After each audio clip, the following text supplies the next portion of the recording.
Ahojte, ja som Rebeka a na dnešnej hodine tvorivých dielničiek si vyrobíme takúto papierovú sviečku.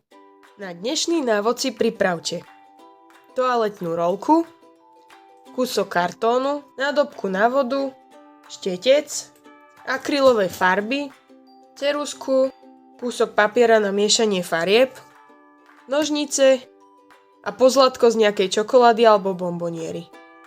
Začnite tým, že si položíte toaletnú rolku takto na kartón a obkreslíte ju asi centimeter, to je asi toľkoto, od tej rolky.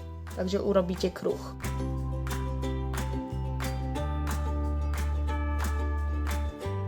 Potom tento kruh vymalujte na bielo, keďže kartón je hnedý, tak aby sa nám potom na to dobre chytila žltá farba.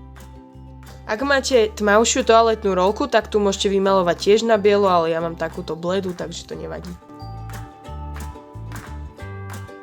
Kartón nechám zaschnúť. Zvyšnú bielu farbu si dám na nejakú paletu a namiešam si svetlo modrú, ktorou vymalujem moju toaletnú rolku. Farba je samozrejme na vás podľa toho, aký budete chcieť mať potom adventný veniec. Táto je napríklad rúžová.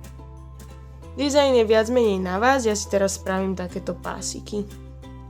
Hora nadol. Druhé pásy urobím touto tmavou modrou. Môžete si ju chytiť aj takto znútra. Začínala som tou bledomodrou, kvôli tomu, že táto tmavomodrá ju ľahko prekrie, takže ak chcem mať takýto rovný okraj, tak je to jednoduchšie spraviť touto tmavou farbou, ako keby som to robila naopak a potom by som musela robiť dve vrstvy tej blečej. Rolku nechám zaschnúť. Nemusíte robiť iba pásiky, tu som napríklad použila zadnú stranu štetca a takto robila bodky. Biela farba mi medzi tým zaschla, takže ju vymaľujem na žlto.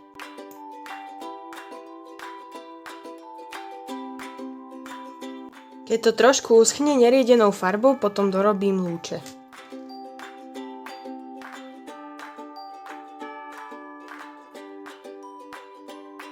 Sú to iba čiarky, ktoré ťahám smerom k stredu.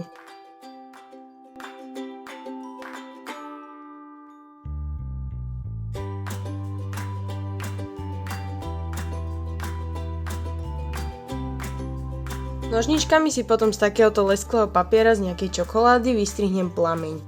Predtým si ho môžem aj predkresliť. Bude to takéto, ako keby som kreslila oko.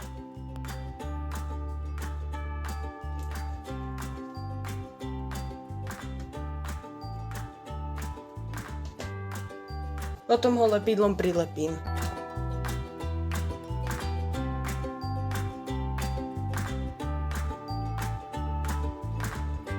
Kým nám plameň zase bude schnúť, tak si vezmite naspäť túto sviečku a takto niekde cez stred, tak aby sa vám páčila aj jedna aj druhá strana oproti nej, si to nastrihnite nožničkami.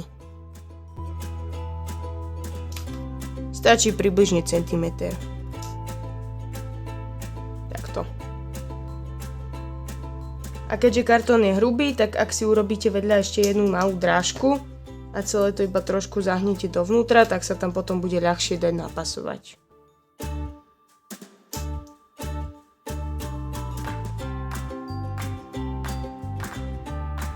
Keď nám to uschne, tak si celý kruh vystrihnem.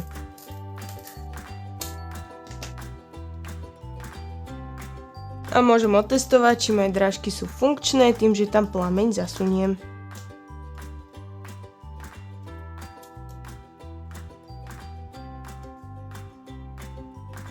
Ešte to musím nastaviť tak, aby bol plameň rovno a nie nakrivo.